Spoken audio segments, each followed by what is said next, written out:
am ready! GMA Weather, serbisyong totoo ng GMA News.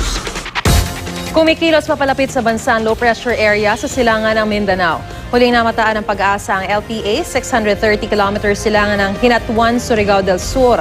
Base sa datos ng The Weather Company, makararanas ng maghapong ulan sa Mindanao ngayong araw, lalo na po sa eastern section, kung saan posible ang katamtamang lakas ng ulan. Uulanin din ngayong araw ang silangang bahagi ng Visayas at ng Luzon, partikular na po ang Bicol Region. Magiging maliwalas naman sa ibang bahagi. Sa Metro Manila, may tsansa ng ulan sa hapon pero mas bababa na po ito sa gabi. Ayon sa pag-asa, tail end ng cold front ang umiiral sa Bicol Region at hanging amihan naman sa Northern at Central Luzon. Dahil dito, nananatili ring delikado ang pumalaot para sa mga maliliit na sasakyang pandagat sa Northern Seaboards ng Luzon at Eastern Seaboards ng Luzon at Visayas. Mahigit 4 na metrong taas ng alon ang posibleng maranasan po riyan.